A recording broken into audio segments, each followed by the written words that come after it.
Coucou les enfants, j'espère que vous allez bien. Ben bonjour chers parents, salam alaikum ummahat. Comme je vous ai déjà promis l'autre fois, on va commencer notre séance d'aujourd'hui par le rituel. Donc chaque jour, on commence notre journée par le rituel. C'est quoi le rituel? C'est quoi? Donc le rituel, ce sont les choses qu'on répète ou bien qu'on recommence chaque jour afin que notre petit apprend ces choses-là. Par exemple, là, on a la date d'aujourd'hui. Aujourd'hui, nous sommes lundi 6 septembre 2021. Alors, c'est quoi lundi? Lundi, c'est un jour. Donc, dans les séances prochaines, je vais vous montrer les 7 jours de la semaine. On va apprendre ensemble les 7 jours de la semaine, ainsi les 12 mois de l'année, les 4 saisons de l'année.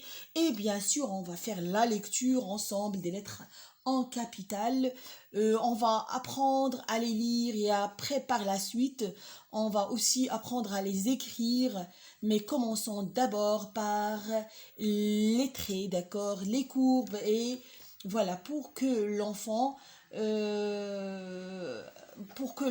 écrit facilement, apprend à écrire facilement les lettres en capitale. Donc, on a dit que aujourd'hui nous sommes lundi 6 septembre 2021. Voilà, on a dit que lundi c'est un jour, 6 c'est un chiffre, septembre c'est un mois, 2021 c'est l'année. Voilà, les traits. Ça c'est un trait vertical, c'est-à-dire un trait qui est debout. Voilà, cette règle maintenant est verticale, il est debout. Et quand il est comme ça, il est allongé. Il est horizontal. C'est comme s'il est endormi. D'accord? Ce trait-là, c'est le trait horizontal. Et ce trait-là, c'est un trait oblique. C'est un trait oblique. Donc, on va voir 3 traits. Un trait vertical qui est debout. Hein? Vous pouvez vous mettre debout, les enfants. Les enfants peuvent se mettre debout, c'est-à-dire waqfu. Debout, oui. Mettez-vous debout. Quand vous êtes debout, vous êtes vertical. Vous pouvez vous allonger. Vous pouvez vous allonger comme ça. D'accord, les enfants? Quand vous êtes endormi, vous êtes allongé. D'accord? Quand on est allongé, on est horizontaux. Quand quelqu'un est allongé, il est horizontal, comme le trait horizontal. Voilà. Un trait oblique, c'est comme ça le trait oblique, c'est-à-dire comme un toboggan. C'est comme un toboggan. On glisse sur les toboggans. Hein? Donc, le trait oblique est comme un toboggan. C'est un trait oblique. C'est un trait oblique. Voilà. A. Si, par exemple, je veux écrire la lettre A. A. Hein? A. Je trace un trait oblique du bas vers le haut. D'accord? Et aussi un deuxième trait oblique du haut vers le bas. Et je les attache avec un petit trait horizontal. Ça m'a donné la lettre A. C'est quelle lettre ça, les enfants? A. A. A. A. D'accord? Voilà. Ça, c'est la lettre E. Quel pauvre E. Vous savez que la lettre E est toujours malade. Elle tousse la pauvre E. E. E. C'est quelle lettre? C'est la lettre E. C'est la lettre E. Très bien. Il a combien de traits horizontaux E? On va compter ensemble. Combien de traits horizontaux, pardon? 1, 2 et 3. Donc, si je veux écrire E, je trace un trait vertical du haut vers le bas. D'accord? Et je trace un trait horizontal en haut, un trait horizontal au milieu et un trait horizontal en bas. C'est quelle lettre ça, les enfants? C'est la lettre E. C'est la lettre E. La pauvre est toujours malade. Et ça, c'est quelle lettre? Hein? C'est la lettre F. F. Comment j'écris F? Je trace un trait vertical du haut vers le bas. Puis, je trace un petit trait horizontal en haut et un deuxième trait horizontal au milieu. Donc, la lettre F a combien de traits horizontaux?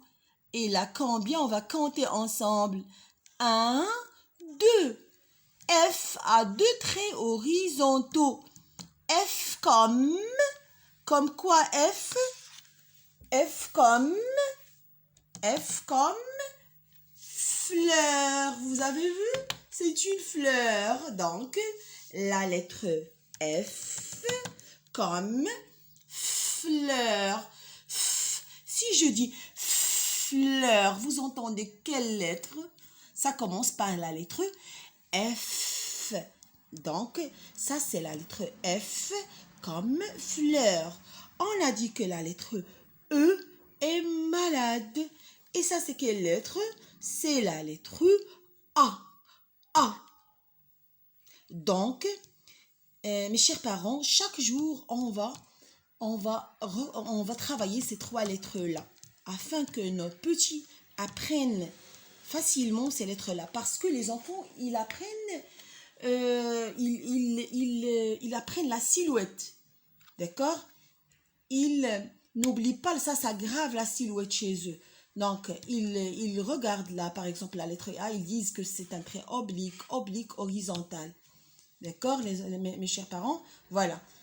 Donc, c'est pour cela qu'on doit chaque jour les travailler afin qu'ils les apprennent et qu'ils arrivent à les écrire. Et maintenant, on passe à la lecture d'une belle histoire. Ah, il est intitulé Aladdin. Vous voyez, c'est qui? C'est Aladdin.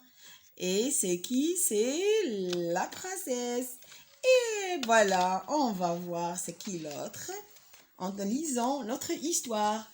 Eh bien, je vous demande, mes chers parents, que les enfants restent assis à côté de vous et qu'ils écoutent attentivement notre histoire. Voilà. Il était une fois une veuve qui avait un fils. Voilà le fils de la veuve. Il était une fois une veuve qui avait un fils paresseux, appelé Aladdin. Un jour, un homme vient voir Aladdin, prétendant être son oncle. C'est-à-dire qu'il a dit qu'il est son oncle, mais Aladdin ne sait pas est-ce qu'il est vraiment son oncle ou non.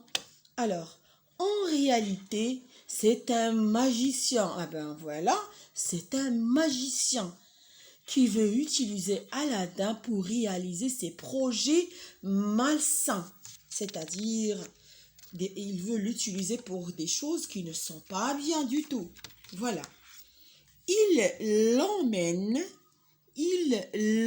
à une grotte, lui donne une bague et le pousse dans la grotte en lui disant de chercher une lampe magique. Quand tu la trouves, lui dit-il, fais tourner la bague et tu sortiras de la grotte. Une fois à l'intérieur, Aladdin voit des pièces d'or partout. Il découvre la lampe au milieu des pièces. Elle est si belle qu'il ne peut pas en détacher ses yeux. Il refuse de la donner au magicien qui s'en va très mécontent, laissant le pauvre enfant enfermé dans la grotte.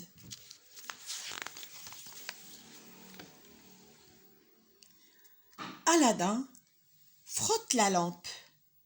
Aladdin frotte la lampe et un génie apparaît devant lui en disant « Que dois-je faire pour vous, mon maître ?» Aladdin lui demande de le sortir de la grotte.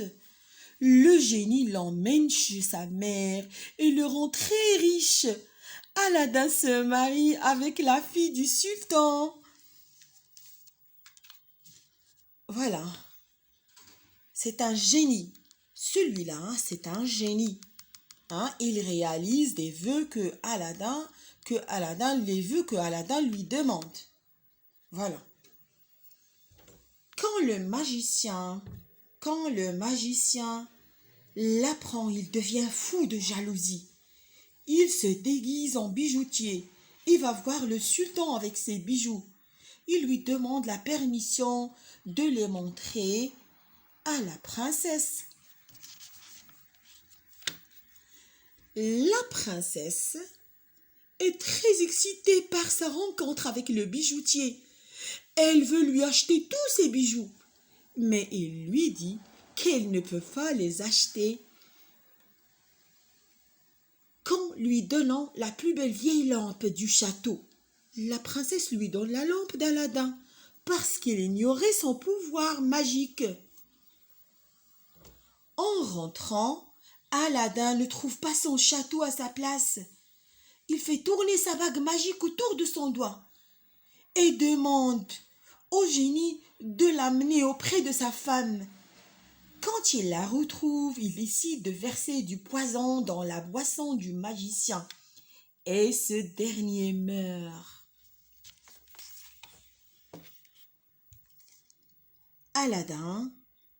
Ensuite, Aladin frotte la lampe et demande au génie de ramener son château à sa place. Il explique à sa femme le pouvoir magique de la lampe. Elle lui promet d'en prendre soin et ainsi, ils vivent heureux et riches très très longtemps. Voilà, c'était notre histoire d'aujourd'hui. Eh bien, mes enfants, mes chers parents, je vous dis au revoir. Eh bien, j'espère que vous vous abonnez afin de recevoir toutes mes vidéos. Je vous dis au revoir et à la prochaine.